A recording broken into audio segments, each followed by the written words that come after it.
I'm here with Sandor Earl. I actually just learned how to pronounce your name now. So yeah, that's we got that out of the way. Yes. But yeah, you're all the way from Australia, out here on vacation. So glad we could get you in because we've spoken about it over DM. Getting you in here and telling your story because I think it's a great story and Yep.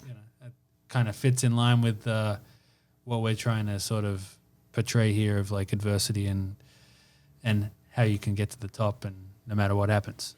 Yeah, 100%. Well, mate, it's a pleasure to be here.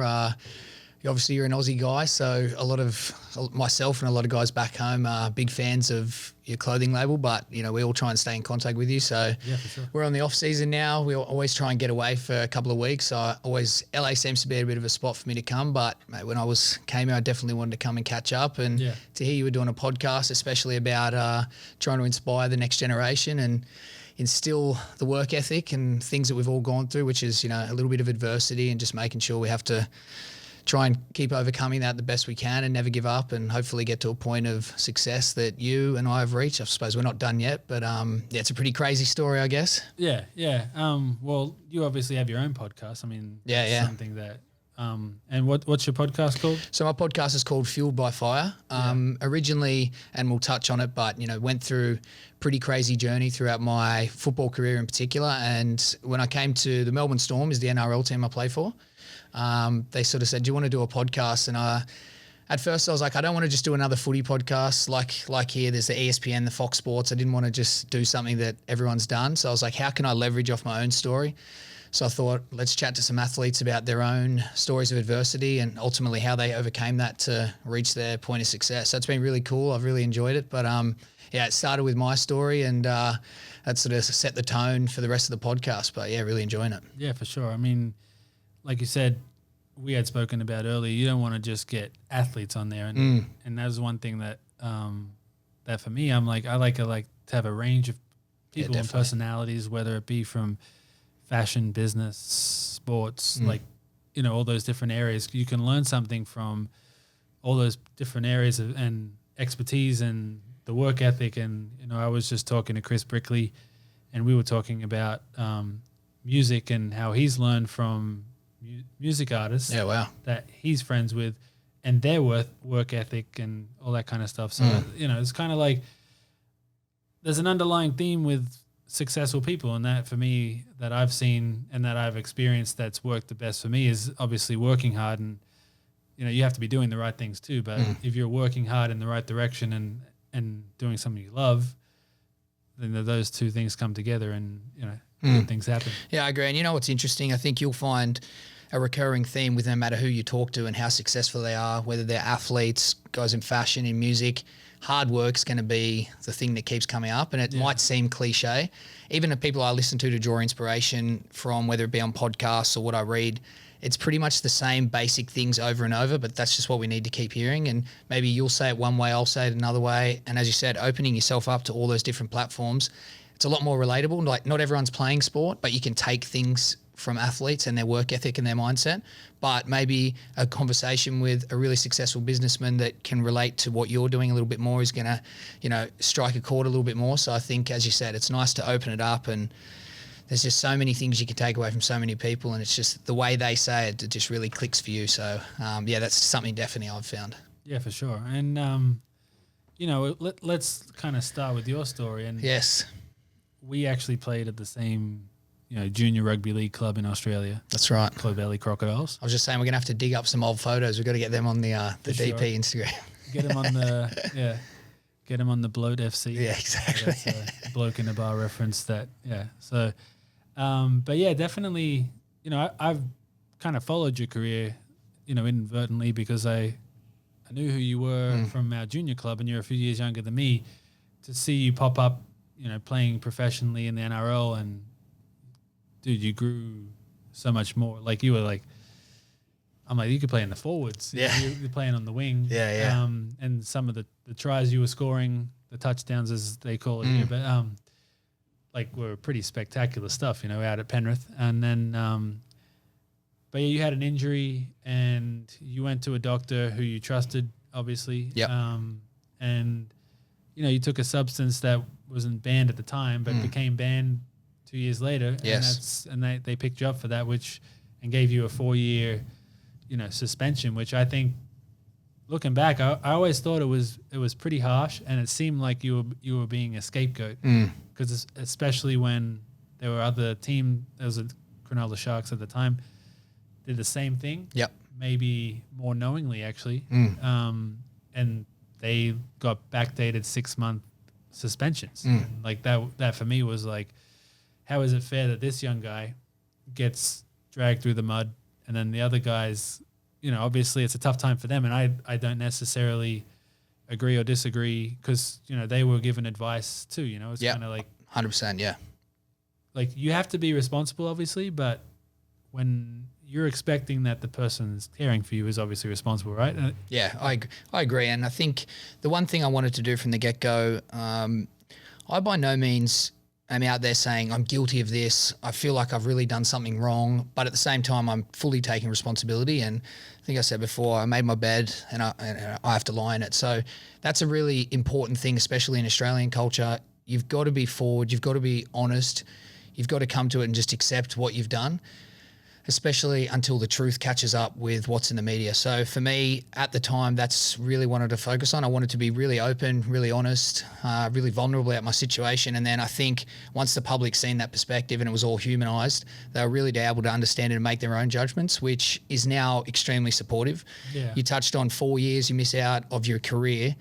That's what I ended up getting in my suspension, and I'll go through it. But pretty harsh. It was sort of the first thing of its kind, but to miss 4 years of your career based on the back of something that really shouldn't have happened, it was a hard thing to deal with. So, I'm glad I've come out the other end, but definitely one of the tougher things I've had to deal with in my life. Yeah, and I think I think something like that obviously, shapes you as a person in terms of like moving forward. I don't know if that's true for you, but 100%. I can't imagine that an experience like that would it can either break you or you can be stronger from it, right? Definitely. And I know from talking to you that your story, you went over to Thailand and you set up a business, a training business, and you still have another business on like F45. Yep. And I think that says a lot about you as a person in terms of like, you're not just going to lie down and, you went out and into the world and you did some stuff. I have a big thing that I push, and I'd love to change the perception of failure, because I believe that we grow up to think that, you can't lose, you can't make mistakes, you can't be perceived to be doing the wrong thing, or, essentially you're failing, you're going nowhere, you're meant to feel bad about that. But for me, the best things have been followed by failure, because at the end of the day, what happens if I stuff something up, I do something wrong, I make a mistake, the flow-on effect from that is I have to, firstly, come to the realization, well, what is it? What did I do wrong? Where can I improve? You go away, you find exactly what the way forward is. How am I going to improve this? How am I going to make myself better? And then you go and action that.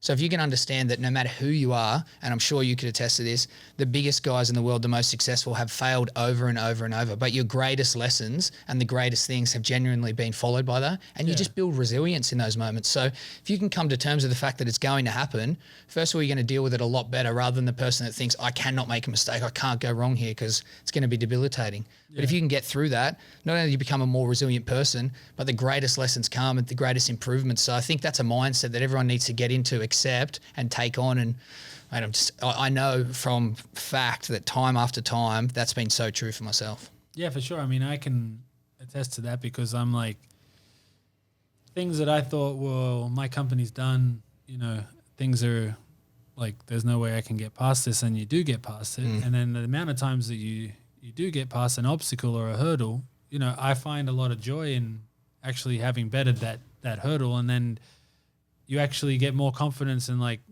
I don't think I can, there's nothing that I can't face that I can't handle or we can't get through and still be there. And that's kind of like, 100%. Yeah. So for sure, like you get confidence out of, having a failure and then, but how do you respond to it? Yeah, definitely. And, for an athlete's mindset, something that I've worked on a little bit lately is, figuring out where I'm at, set maybe 3 goals for myself, and then figure out where's the zone of uncomfortability.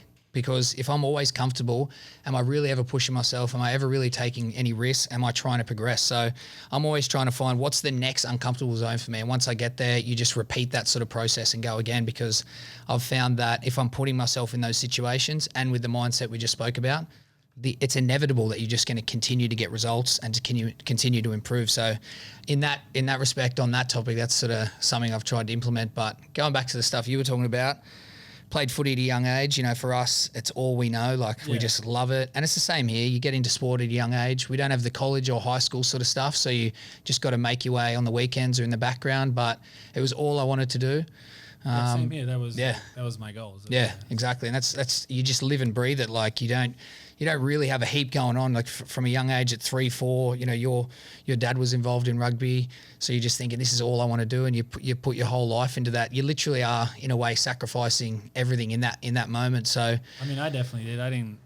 Through high school, I didn't go out. Yeah, I didn't drink. I didn't do any of that, which was a good thing. But I don't know if those experiences that I missed out on, which I'm not necessarily worried about. I always like to cut my own path that way, where I was like, I'm going to live a clean life and set an example of that. And, you know, other people may not necessarily agree with that, but I got to stay true to what I believe in and how I live. And that's, you know, I remember one time I had the whole first grade NRL team trying to get me to drink, and I refused to. And,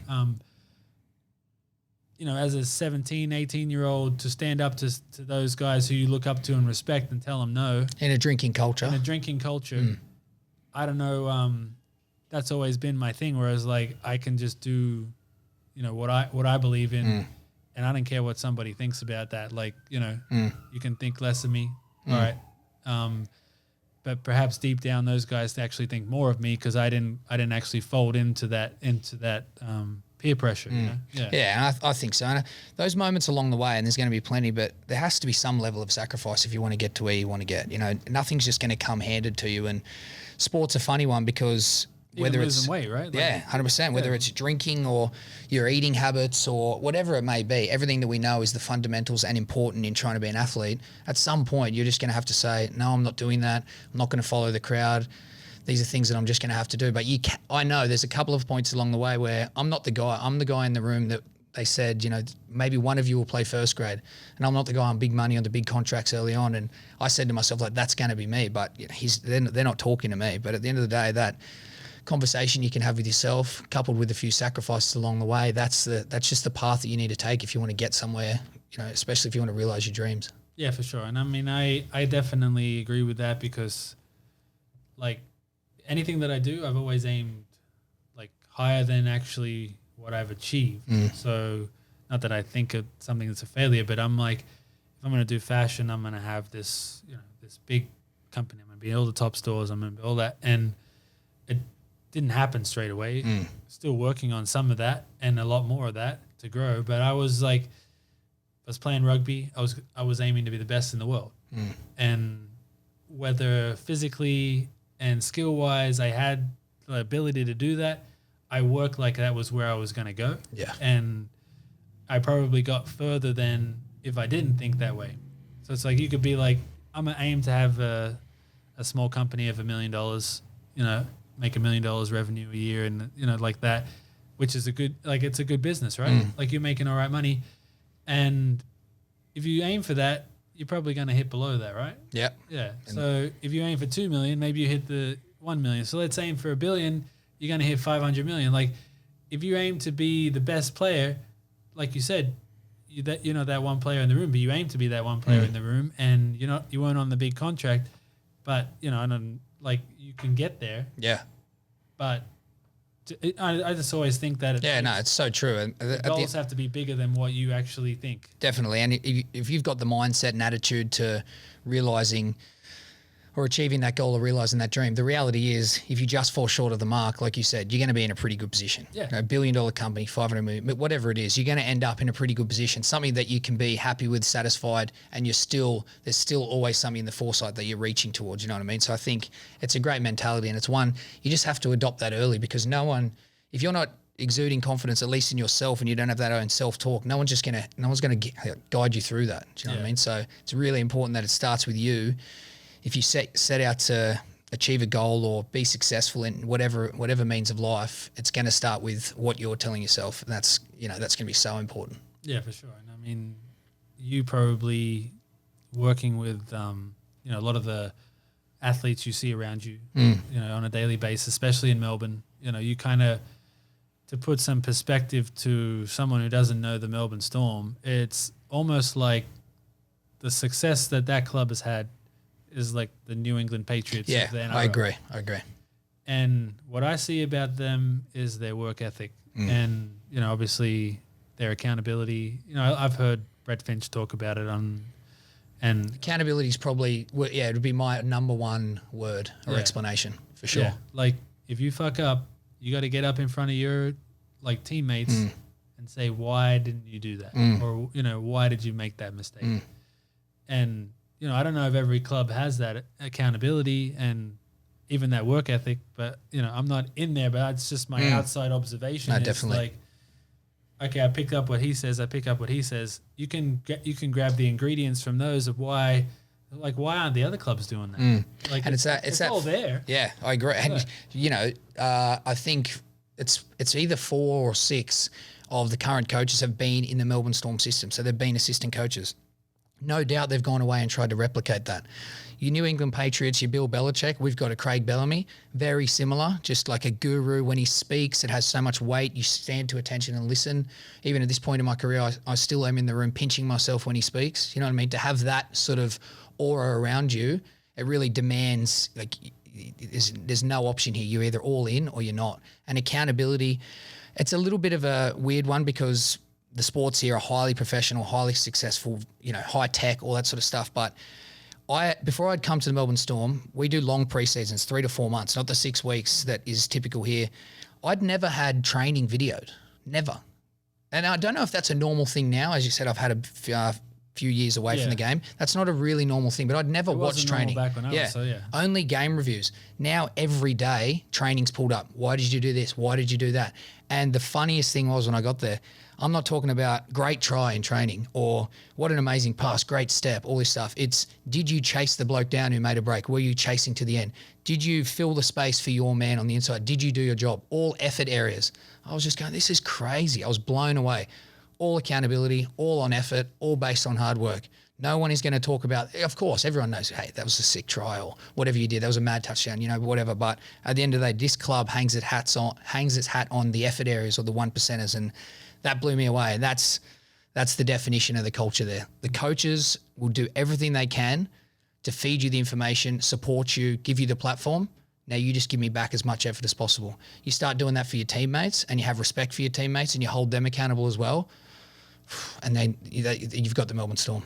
I think that's so amazing to look at because, why can't they replicate that somewhere else for one? But then also, what I touched on earlier with you before we jumped on the podcast was like every year you hear about Melbourne Storm being done because every year you have a superstar that's retired, and then every year you have a new player that becomes a superstar that steps into and you guys still number one. I mean, obviously didn't pan out in the finals, but you end the season as number one. So it's kind of like that wasn't expected this season, wasn't expected the last season. But I think for what I'm just observing, like one, you have the environment that creates that. But if you have the environment too, you attract that guy who wants to be part of that and get better.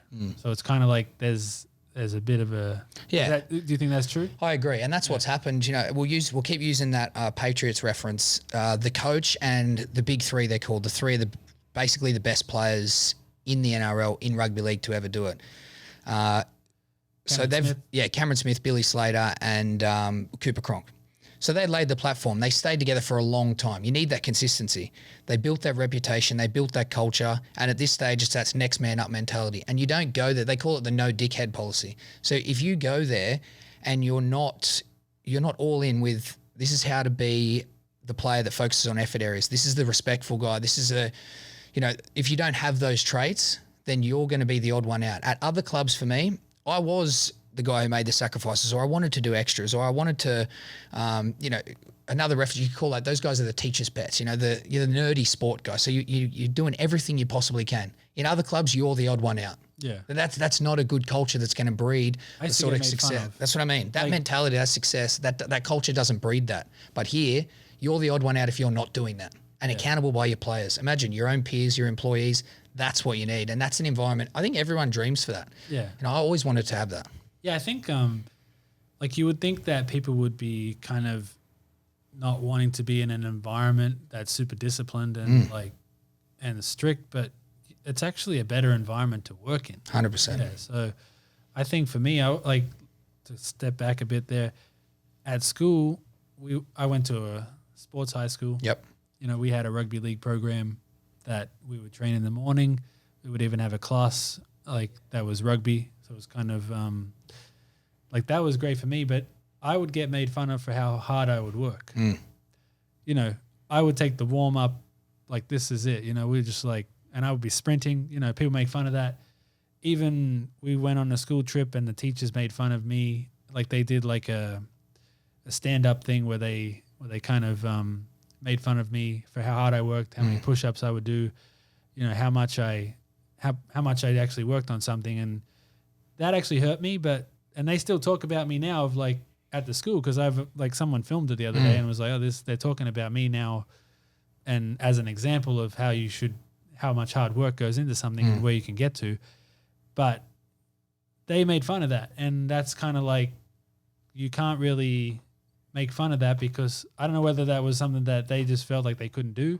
But for me now, I'm kind of glad that I've made it, and after having been made fun of. But I don't know if you got made fun of, but yeah, well, not so much made fun of, but it's not a good feeling to be that. I just always knew that's genuinely not culture, because even if you play at another club, you look at the Melbourne Storm and you're like, oh, I want to be a part of that. Like, what's going on there? They're known for their hard work.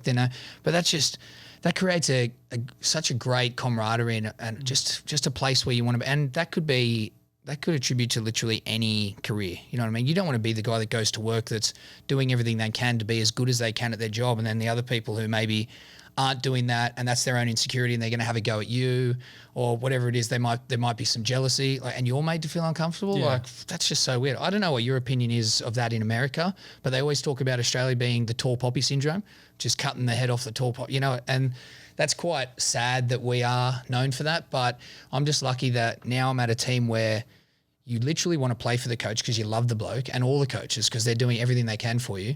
Your teammates are so well drilled at what the structure is and what the responsibilities are of the team that you wouldn't be looking to the coach feeling like, damn it, I wish I didn't do that. I'm looking at my mates, my brothers, my teammates, and going, damn, I can't believe I let you down. What a special thing. And if anything, no matter how much I have successfully at that club on the field, I go away such a different person. My work ethic, my beliefs, who I am as a person, how I carry myself, how I talk to people, that's all changed because of that club. So that's crazy. I mean, it's so special. And it has a flow-on effect to everybody in that club, and you see it too. Yeah. So, and I always think that Queensland had that about them. I'm obviously talking. People don't really know what Queensland is, but there's a, state of origin. New South Wales is a state where Sydney is, and Queensland is a state where Brisbane is, and they're kind of the two best rugby states in the rugby league states in the country.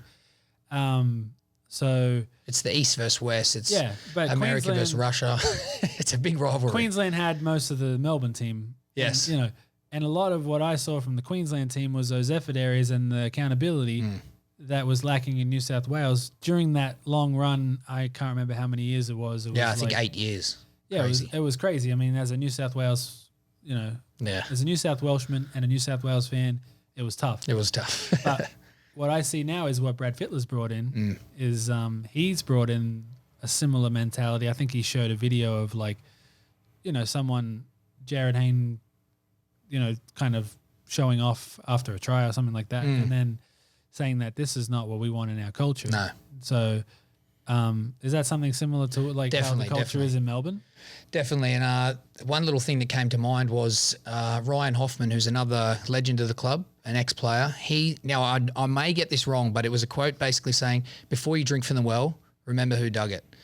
They have a huge emphasis on our past, who built what we're now following and what we're trying to replicate. And it's a really cool thing. You have so much respect and pride in the club and the jersey that you're wearing. And I think if you don't have that, or you don't buy into the ethos or the story of your brand, your workplace, your team, are you ever going to have that real emotional connection that you need to really give a shit? Do you know what I mean? I don't think you will. Before I got to the Melbourne Storm, I'm player 195. That's a fairly new club. I think we're 21 years old. I didn't know my player number from another club. Now, I don't know if they make as big a deal out of it as they do now, but I was pretty rattled at that. Like the fact that I didn't know my player number at the other clubs I played for, I think that was not so much of a reflection of those teams. I think it was more of a testament to the Melbourne Storm and how much pride they take in it. It's just such a special thing. And of course that's going to flow on to when I go out in the field, I'm have so much respect for the club and the jersey. Just takes you to another level, I think. So I think that's another really important part of it. That's, it's another special thing, especially with that club. Yeah. I mean, it's pretty crazy because I remember when Melbourne Storm came in just after Super League and, it was heavily backed, and it was going into an area where rugby league is not necessarily a heartland at all. No. It's Aussie rules, and, basically you're an afterthought. Even if you win a premiership, you're still an afterthought. Has that changed now that Melbourne has been so successful? Yeah, definitely. I think the only way it was ever going to work is if they did have success.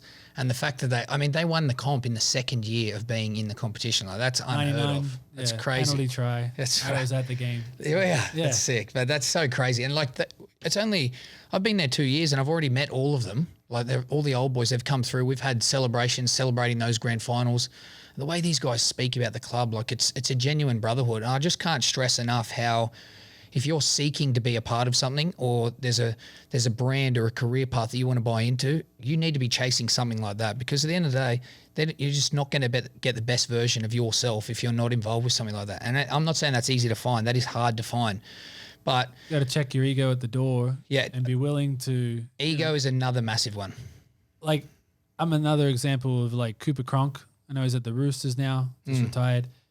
But what I saw from him is he's cleaning up the dressing sheds. You're talking about one of the best players that's ever played the game, putting the chairs away, picking up the trash, putting them, like, I really like that, where you're willing to sweep the floor, even if you're the superstar, because then you don't have that mentality that you're the superstar.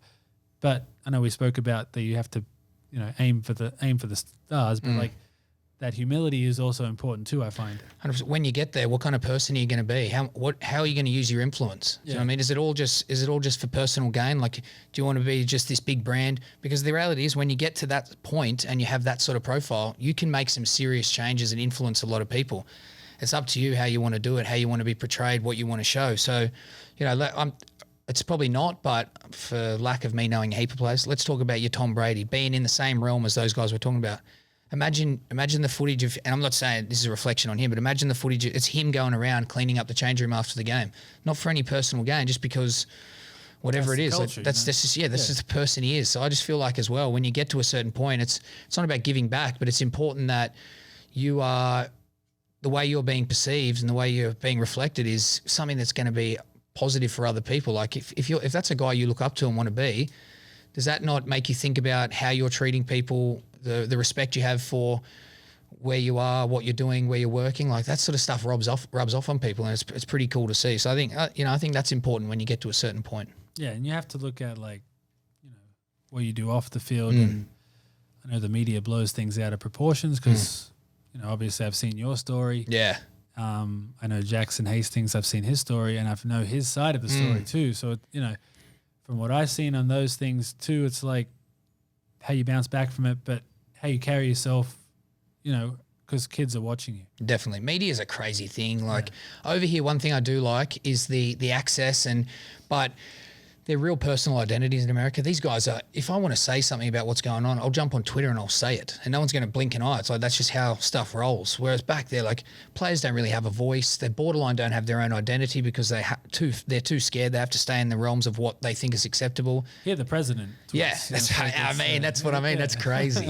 But it's just the media run the sport, whereas we should be not running them, but at the end of the day, we're the content. So we should be dictating terms on what goes on. And unfortunately, that doesn't happen. Maybe 5-10 years when that does happen, how exciting for the fans and people, where people can be themselves, have their own identity. It's a really cool thing that I think we miss out on. Yeah, I think like a lot of things from American sport, there's a lot of good things that, well, what I see is when I see the NRL guys, and I'm talking from a fashion perspective, when you see the walk-in of the NBA. Yeah. It's like a fashion show, and that's the runway, and that's like that for me is like the style, the inspiration. Those guys put a lot of thought into that, and that's like meticulous. And I even remember reading something about Michael Jordan. He was so meticulous about every area of his life, even what he wore. And when he packed the suit, he had the cufflinks, everything, all in the suit. He had everything set up perfectly. Oh, he's the man. And that meticulousness was like, that's you see that in people wearing clothes today and like going down in the NBA. I don't know if that would work in the rugby league sense, but I see St. George wearing khakis and, it's like everyone's wearing the same thing. Yeah, so it's like that goes back to that ownership. It's just you're not entitled to your own brand identity. You know what I mean? Even names on jerseys. Like I've seen the boys. I think that would be great. Yeah. What's the big deal? In England they have it. That's what I mean. What's the big deal? Again, it just furthers your brand. And I think players need to be able to take control a little bit more. You talk about Michael Jordan. I heard a cool story the other day, a little bit different, not so much his dress. And I just thought, can you imagine doing this in the NRL? He's rocked in. I think he had a Ferrari just before the game. Obviously, they don't go on a team bus like we do. Rolled in, parked outside the door, so literally outside the front door where the rest of the team players are going to walk in, sat on the front bonnet, lit a cigar up, and was just barking at the players saying, who's going to mark me today? Who the fuck's going to mark me today? I mean, imagine doing that before the game. Like it's another world. Yeah. But it's still, that's a reflection of like who he is. And you don't think that's going to transfer to the way he trains, the way he plays. You know what I mean? Oh, he was a trash talker. Yeah. Like, but I think being able to own who you are and really project that, I just feel like that's going to transfer everywhere. Like you're entitled to do that. Yeah. I feel like there has to be a balance. Like I think we've spoken about like two polarizing ideas where it's like, you're having yourself as a personality and you're being part of a team where the team is bigger than the player. You know what I mean? And that's what's been successful at Melbourne. I think there has to be some sort of balance. Yeah. Cooper Cronk is an example of he's very respectful and he's a guy you want to see. He's carried himself really well. He has his own brand, but he wouldn't let you know that. So I don't know. It's like, I understand. I think what works, I think it has to be what works for that person. And, because like some people might not be the outrageous flair guy, but you still have to fit that into a team. And you buy into that. Josh Adokar, who's an unbelievable player at the Melbourne Storm, super fast. He's got a laugh that lights up the room. He's full of personality. Now, he's a great example, but he takes his opportunities where he can be himself and he can laugh and he can have a joke and he can be the cool guy. But once he got to the Melbourne Storm, no try celebrations. That's gone. That's not important. Don't celebrate to the crowd. Go and give your teammates a hug and just keep it humble. They put him on. Play on with the game, So I think like be who you are, take your opportunities. But at the end of the day, if you're in a club like the Melbourne Storm and you have to walk the fine line because the team is more important than you, then you just sort of work with that. But I still think you're right that players should own themselves as a brand. Yeah, what you do with that is up to you. Yeah. So you got to be smart with it. But at the end of the day, build the brand you need to. But if you're going to go down that route, make sure it's in line with the club you're at or who you want to be, who you want to be portrayed as. Yeah, I mean, like what you're doing, you have a fitness like F45 gym, and you have a podcast. You're kind of branding yourself in a sense like that, and you're aligning yourself with the things that you want to align yourself with, that you believe in. I'm just kind of no, for sure. But those are things like you see a Tom Brady. What does he start? He starts himself. I think he has a gym. Yeah, he does. I know his products, TB12, and I use his electrolytes. I didn't read his whole book, but I've definitely applied some of his nutrition aspects from his book. So I think like like that sets a good example, and that definitely, you know. My big thing that I like is like I want to give the fans like more like let them in to see what we're doing. What are the players up to? Like what does it take to be doing X and Y? That. Yeah, that's what I'm really, because there's the players are like they got, and I'm not talking about being outlandish, wearing crazy clothes, carrying on. I would like to have the walk-in for rugby league. Yeah, but these guys are cool. Like they got fun. They're funny. They got cool stories. They're jokers as well. Or you don't always need to just see, okay, who's the serious guy on the football field? You know, everyone has a story. Like you touched on, I had it hard from the get-go. I've had 2 knee reconstructions, 2 shoulder reconstructions. I was banned for the game for 4 years, which is like never ever happened for taking a banned substance that wasn't banned at the time.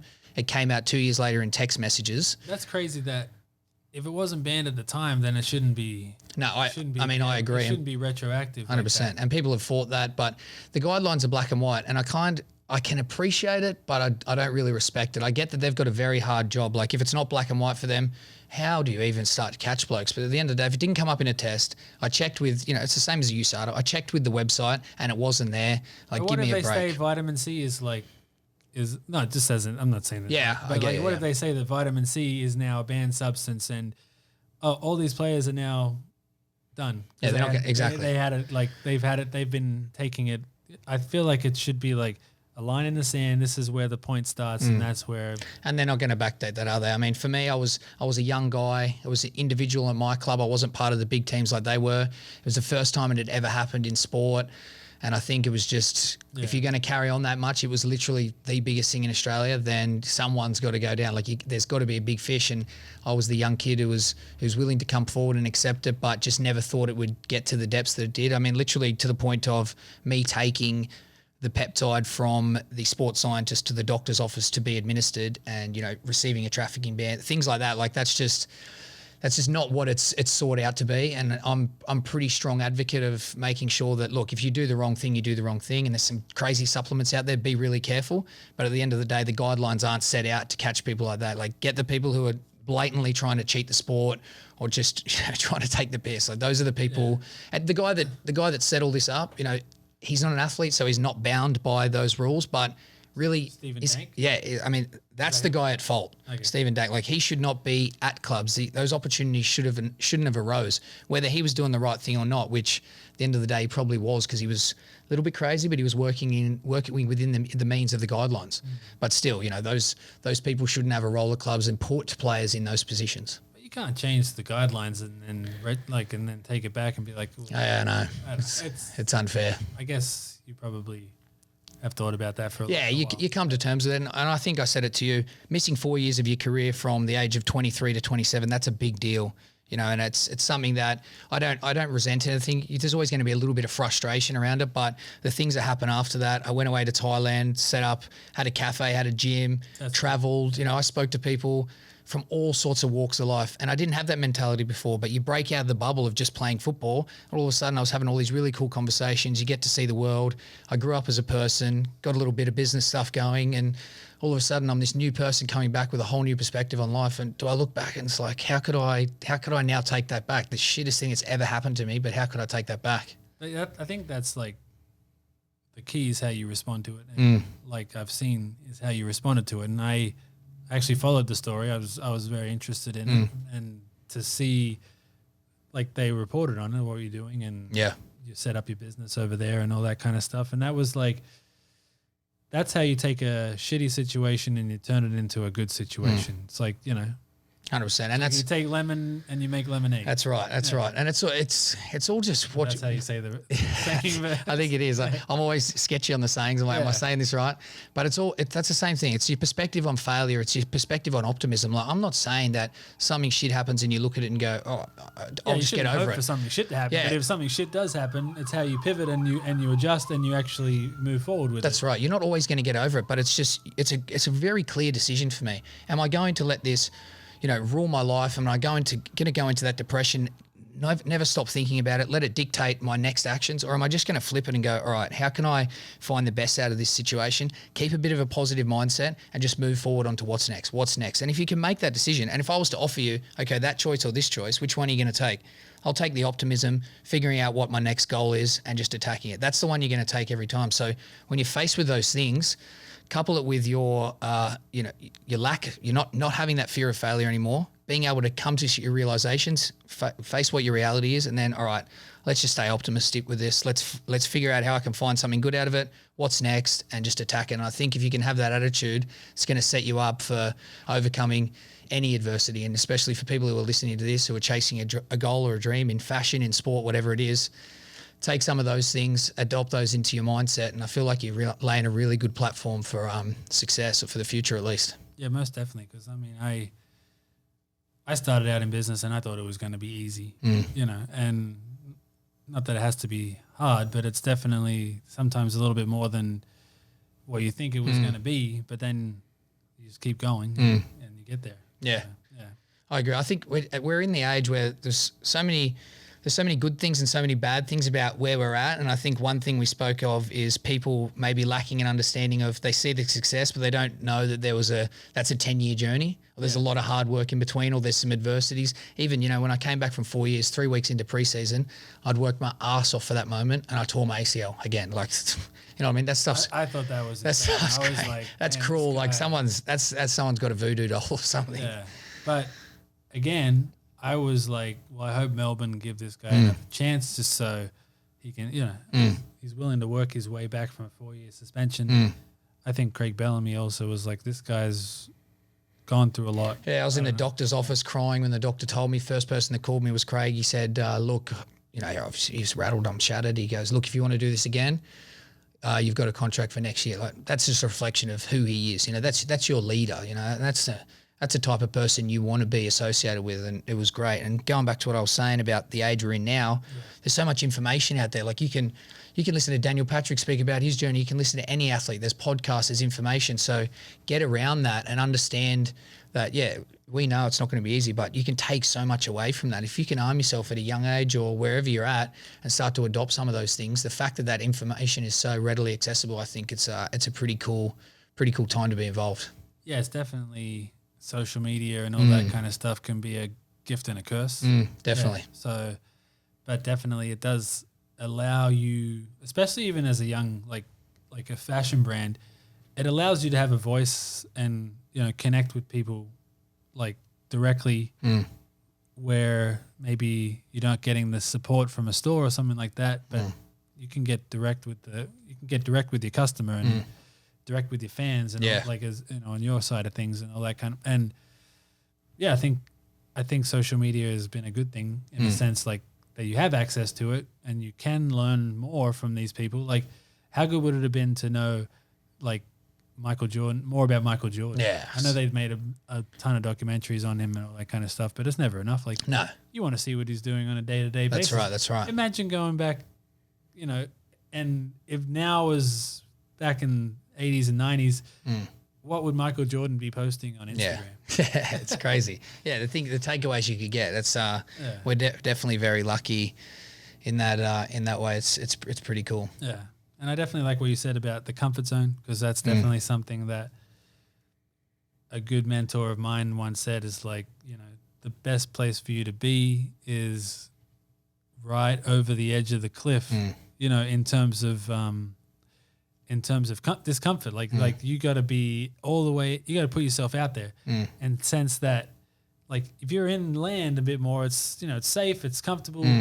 But like, even for me, like doing a podcast was not something that came natural to me, or even, once I got the gear, I even took like some time to actually do one. Yeah. For me, I was like, it's not comfortable for me to do this. I enjoy doing it, but even more now it becomes comfortable, and then you have a new level of comfort, and then you go for the next level of discomfort. Yeah, it's funny. I've got tats everywhere. I think I've got a watch that says party time. I've got bees on my knees. I've got some shitty ones, but on my back it says living on the edge is perilous, but the view more than compensates. You just have to put yourself in those positions. Yeah. Nothing good comes from being in a position where you're comfortable and you're safe and you're not willing to put yourself out there or take risks. And, in your situation, business, that's the ultimate definition of, hey, you've just got to go for it. Otherwise, it's just not going to happen. And just understanding that you've just got to dive into those situations, take on that mindset we were talking about. shut down the fear of failure. Just go for it, because at least worst case scenario, you're going to learn, you're going to take some lessons, you're going to improve. So you're going to get further than being comfortable. 100%. And it's not up for debate. Like, that's where the good stuff happens. That's where progression happens. And if you're not willing to put yourself in those situations, you're just not going to be that guy who gets to the point where he wants to get to. That's not going to be for you. But if that's where you want to go, good stuff's going to start rolling in. You know what I noticed also is a lot of the things that I was like dreading or doing and not wanting to do, and I'm like, and I go and do it, and I was like, I don't know why I was dreading that. Yeah. It's always worse. Like, you make it out worse than what it actually is. I was getting a blood draw today for the doctor, and I'm like, I fucking hate needles. Yeah. Say that, but I hate needles, and it's like, I would drive myself crazy. I'm like about to get this needle, and I'm like, I don't know how people take drugs with a needle. Yeah, like, I know. as something that they want. I guess whatever. But I hate getting needles, and I'm like, but then when I got it, I was like, oh, it's done. Like it wasn't so bad. Doc's like, take a breath. Bad as what it was. Breathe in, breathe out. A little pinprick. Oh God, why did I build that up to be so much more than it was? Yeah, I was almost gonna walk out of the office like, I don't need this blood draw. 100%. So true. But that's an analogy for me with life, like, and things that I've experienced. I'm like, oh, I don't want to do this. It's kind of scary. It's kind of like, but then when I go do it, I was like, I don't know why I was building that up in my mind, because a lot of the time it's just in your head, and that's gonna be something scary, right? It's like, I don't know, something for you, but maybe going to Thailand or something like that was. Yeah, there's so many things that you anything you put yourself out into that means a lot to, I think, is also going to put you in a position of vulnerability. But just doing that, I love the podcast because I get to speak, and I like to be open and as honest as possible. Vulnerable, it's a big word, but being able to do that, that's another really good way to encourage and inspire other people, because we talk about that mindset of when we were younger, where you're the odd one out, the guy who's working hard, the guy who's doing it. Share your story, be open, admit to your mistakes, admit to, oh, you know what, I didn't do this so well, but I had a crack. Like, those are the things where it allows other people to come out of their shell and go, oh, well, maybe this is okay. And the people who you're going to have an opportunity to speak to, and that I get to, who have a profile, these are the guys who have huge weight to your young people, just the general population. And when they hear that from someone that they've looked up to or that's really successful, and they're like, well, if that's happening to him, then, that's, so I think it's really important as well. Yeah, definitely. And then, I mean, even taking it from, when I was, not that much older than kids these days, but like when I was growing up, and just to today, like how people think and how open people are, and it's okay to be, like vulnerable and all those kind of things. And it's different, right? Like when I was growing up, it was like, you get made fun of. Yeah, for sure. Like, it wasn't cool, but I think, you ever seen 22 Jump Street? Yeah. And then he goes back to school with, and then he tries to like be a bully. And and he realizes. Everyone's like, no, we don't do that. Yeah. It's like, I wish I could go to school then. Yeah, I know, 100%. No, but like, there's definitely, you can be more yourself these days, I feel like, than ever before, I feel like. And I feel like that's important. I think I listened to a potty with, his name's Naval, the other day.